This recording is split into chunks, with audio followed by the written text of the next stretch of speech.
Reports from Lebanon have confirmed that Israel has launched a ground invasion into southern Lebanon. Just what exactly is the Israeli plan here? And more importantly, why are they doing it? I'm Paul, U.S. Army combat veteran. Let's talk about it. Okay, so this has been a huge story. We'll take a look at the map here. You could see here is reportedly southern Lebanon, and you can see a huge number of reports over the last several hours of the Israeli army moving into southern Lebanon. Right, purportedly about 4 brigades or so are involved in this. And of course, the Israeli military has reportedly, it conducted a border incursion, but it's hard to specify. They're not specifying where it is. The Israeli military is also putting out bulletins to civilian residents of southern Lebanon who say, get out. They name all of these villages, right? Everything here in red is basically the Israelis designating it as a combat zone. And one of the things that we've talked about is that Hezbollah, is essentially a government within a government. So while the government of Lebanon governs the entire country in Beirut, the Hezbollah effectively is the government of southern Lebanon. And so the Israelis are likely simply asking civilians to leave and abandon known Hezbollah sites as much as possible, right, in the entire kind of AO, so to speak, area of operations of Hezbollah. But what we haven't gotten is any kind of confirmation from the Israelis about exactly where they are, exactly what the operation entails right now. Again, the 5 hours ago, Hezbollah media relations officer has said that the Israelis have not entered Lebanon, but again, it's sort of hard to argue. Generally, the Israelis say things that are true. And this is as of yesterday evening from NPR, who generally does pretty tight reporting, saying that Israel has launched what it called a limited ground offensive in southern Lebanon. Now, the targets, according to Israel, the IDF, the targets are located in villages close to the border and pose an imminent threat to Israeli communities in northern Israel. The Israeli Air Force and artillery are supporting ground forces with precise strikes on military targets in the area. This is all very standard stuff. Of course, Hezbollah's acting leader, Naim Qassem, said in a televised address, again, this should tell you something, because Hezbollah, again, not the governing body of Lebanon, merely the head of what is officially in Lebanon. Officially, Hezbollah is just a party. So this would be like the deputy chair of a party going on TV and saying, quote, "The resistance forces are ready for a ground engagement." And remember, Israel has done a lot of the preparatory work already, destroying all the pagers used by Hezbollah fighters, thereby wounding a lot of those fighters' hands and eyes, which, of course, makes it very hard to fight effectively. They've also, of course, destroyed the pagers, which form a communications network, as well as the cell phones, and targeted specific members of their leadership team, particularly the Hezbollah head Nasrallah. And so this already degraded kind of Hezbollah infrastructure, Israel probably feels like they have to conduct their ground operation as soon as possible, given the fact that once you hit an organization like this, there's going to be a recovery period, right? They're going to be able to kind of reconstitute, figure out new ways to communicate, assess who can fight, and reallocate their forces. Israel wants to push into southern Lebanon before they have a chance to do that, right? Now, the Lebanese army, again, not Hezbollah, the Lebanese army, the actual government army, has bailed, which is exactly what they should do, because they're like, listen, we don't want to catch this smoke. And remember, Hezbollah is not beloved by the Lebanese government, right? Let's see if we can find it here. I'm going to try to find the religious makeup. right? Here's the Parliament of Lebanon, which should kind of help you out. Okay.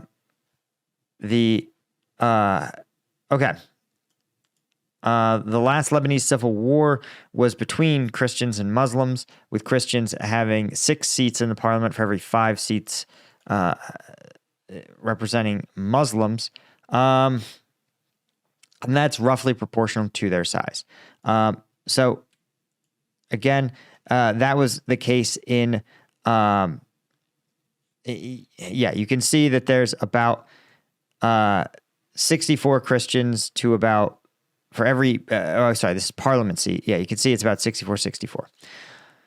So I say this because, again, you can imagine that if you're a country that is heavily Christian, you're going to look at kind of this behavior by someone like, here's the demographics of Lebanon. Right, you're going to look at this behavior by Hezbollah and you're going to be like, you don't represent us. You've pulled our country into a war with your complete insanity. It's hard to even find an analog here in U.S. politics because there's nothing that's divisive. But here's an example, right? So here you can see is Shiite, basically Shiite segments of Lebanon are exactly aligned with Hezbollah's territory. But when you start to see Sunnis, Druze, Alawis, Maronite, Greek Catholic, Greek Orthodox, and Armenian Orthodox Catholic, you could see that they basically control the rest of the country. There's a little bit of Shiite here in the north, but this should tell you exactly how the rest of the Lebanese likely feel about this conflict. It almost feels to many of them like this is a fight that, again, the idiots at Hezbollah have picked themselves separate from the government. It may be the best analog would be like, imagine if the state of like Texas was to say, we, Texas, declare war on Mexico, right? The federal government might be like, no, you don't. Like, no, you don't. And the Texas goes, no, our National Guard is arming and we are going to fight Mexico. And the federal government's like, all right. You want to play stupid games, win stupid prizes. All our federal troops are out of Texas. All federal law enforcement's out of Texas. Good luck, have fun. And that's kind of the situation they're in. Again, it's hard to have sympathy. I have tremendous sympathy for the civilians caught in this conflict. I have so little sympathy for Hezbollah, who has basically been baited into this fight in support of Hamas, right? And since basically the initial incursion into Gaza, Hezbollah has been slinging mortar shells and rockets, attacking Israeli checkpoints.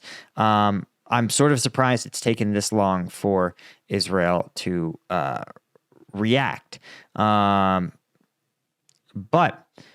the real question is why, right? And before we talk about that, I wanted to just mention that if you want to support the channel, if you appreciate what I'm doing, I'm a neutral, I try to be a neutral analyst, try to give you guys information so that whatever opinion you form, you come to it from a place of real information, of real sophisticated analysis. But if you want to support my efforts here, combatvetnews.com is the place. You could become a member. It works just like Patreon. More tiers get you more stuff, but even the specialist tier gets you access to those twice weekly, members only, uncensored combat videos. This is the stuff that YouTube won't let me show you. Also, Lieutenant tier gets you a weekly Q&A, and you get the by name shoutouts, the Colonel tier. The link is in the description, so check it out. Okay, let's talk a little bit about what I thought was interesting. This is a transcript of Netanyahu's speech to the UN, where he lays out sort of his vision. And one of the things that is troubling or interesting is that he has an unusually high level of transparency. For much of this conflict, the conflict has been framed in deeply ideological terms, existential, like civilizational conflict type stuff. But the truth is that governments don't fight civilizational conflicts. They fight over specific interests. And one of the things that he frames is that Netanyahu frames this entire conflict in generational terms. He says, Moses told us that our actions would determine whether we bequeath to future generations a blessing or a curse. And that, I think, is a really interesting sort of framing where he says, listen, our actions now, he says, is preparing future generations for a time of peace. They feel they have to respond to what they attribute, and I think correctly, attribute these actions to Iran, right? Because you guys know that Iran effectively bankrolls both Hezbollah and Hamas in the Gaza Strip, as well as all of those splinter groups in Syria, right, where they routinely attack not just Israeli targets, but U.S. targets as well. And so this Iran's kind of network of proxies across the Middle East has really been active in targeting Israel and thwarting Israeli interests. And one of the things that's interesting is they say that, Netanyahu came out and said what everyone in the policy community kind of already knew, and that is that the normalization deal between Saudi Arabia and Israel was real close. It was like days or potentially even weeks away from being signed. And this would have been a huge step because remember, Saudi Arabia is the home of Mecca. They are a prestige country leading the Muslim world in many ways, at least the Sunni Muslim world. The Shia Muslim world is more closely tied to Iran. But in order to thwart this deal, because one of the things the Palestinians were mad about, Palestinians were furious because this Saudi Arabia-Israel deal ignored the Palestinians. And I point this out because, well, the Palestinians aren't really, the Israelis definitely hate the Palestinians, but the rest of the Muslim world also hates the Palestinians, right? They've been kicked out of Egypt. They've been kicked out of Saudi Arabia. There was a commenter on Reddit who said, the rest of the Muslim world views the Palestinians the way Europeans view gypsies. Yes, they are a part of Europe, but they aren't truly European. They're always a little bit outside of the existing culture, and they just refuse all efforts to help and change. And that's how, a lot of these Muslim countries view the Palestinians. And so the Palestinians were mad that they were cut out of this deal and that nothing would change for them. And they were afraid that this would actually result in a sustained peace in the Middle East, which would mean that they would have been sold out in order to create a more broad peace between Israel and Saudi Arabia, at least, Sunni Muslims. And so Hamas said, and Hamas was terrified because if their rival, Iran was terrified because their rival Saudi Arabia and their rival Israel would essentially be teaming up, meaning that Iran's ability to sort of play the sides against each other would be greatly diminished, right? Iran is a large economy, but they are not as large and powerful as both Saudi Arabia and Israel combined. And so that's one of the reasons Iran works tirelessly to frame Israel as like a great Satan and, because they fear this agreement, especially given that both of those states have tremendous U.S. backing. And so Iran orders October 7th. They order Hezbollah to engage in this. And the Israeli military, unfortunately, kind of takes the bait. And Hamas, Iran's been working tirelessly to frame this as a Jewish versus Muslim conflict instead of, again, Israel against the Palestinians, Israel against Hezbollah. And this isn't my way of saying that, there's a good guy and a bad guy, or that criticisms of one side or both sides are invalid. But when you frame things in these deeply identitarian terms, it is to the benefit of Iran. Again, this sort of thing is to Netanyahu. He says, listen, we have to just beat Iran back. We have to crush their proxies. They've spent decades building up these proxy armies all over the Middle East, and they use them to harass U.S. forces. They use them to harass Israelis. And he's like, we just have to get rid of them. We have to bloody Iran's nose so they stop this. Because again, to Iran, it's a little bit like what we've seen with Iran and their militia in Syria, where they routinely target and often kill U.S. troops. And the U.S. responds minimally. They'll throw a cruise missile at a base. And Iran says, listen, these are totally acceptable losses to ensure the Middle East remains a deeply divided area, or at least the Sunni Middle East cannot form a coherent front against us.